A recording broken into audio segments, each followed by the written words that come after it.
In this video, I just want to quickly show you how you use your FTP software so that you're ready, and it's very simple when you come to actually setting up and transferring files. It's really easy to do.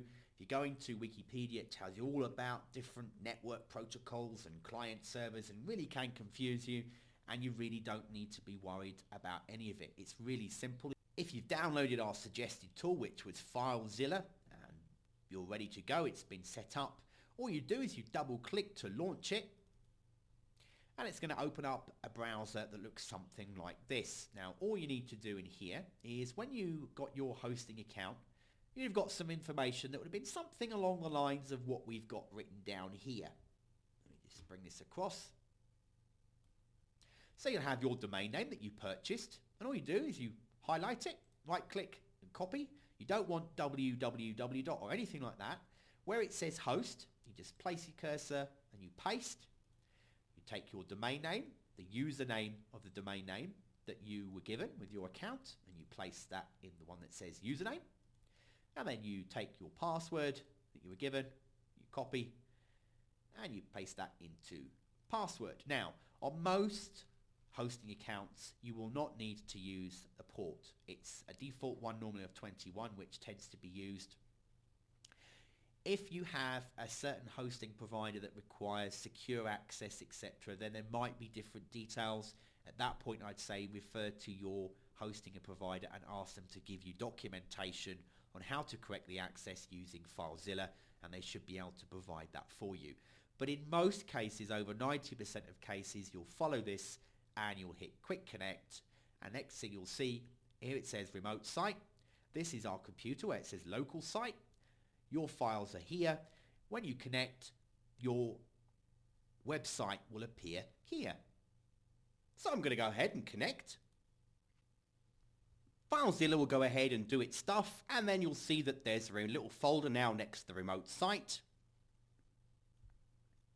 And it's showing you what's contained inside that folder.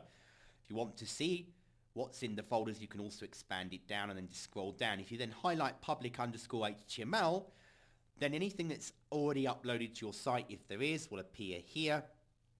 If nothing is here yet, it might just be blank, or it might be just like a holding page saying site coming soon, etc. So in my case, because I don't have anything uploaded yet, I've got a few folders and some files and a post. All this stuff means nothing has actually been uploaded by me as yet. And to show you that, if I go to the site, there's just a message that says forbidden, you don't have permission to access on this server. So if I wanted to, I could put a holding page up here. And the way you do that, very simple, is we can either take it, it's off screen here, but if I click on the file on my desktop and then actually held down the mouse and dragged up, you'll see a plus sign showing up here. I could just directly upload it to the web. Or I can browse to find it. So in this case, using my desktop, it's called index.html. I left click and I drag it over, and I can either let go here or up here on the folder. It's entirely up to you. You let go and it's going to upload. Once it's uploaded, you just refresh the page. And I've got it now as a server holding page. Now if someone was to click this link here, it's actually a mail to address, which means it will open up their email client and they'll be able to email me. Oh, here they can go to my support desk. Now I've actually included this file for you in your resources pack. So if you want to, if you've got a site that looks a bit ugly like this, just says not found and doesn't have a nice holding page, you can put this in. You can make this pretty and put some color in the background, change the links to be your email and your support desk, and you can use this then on your sites.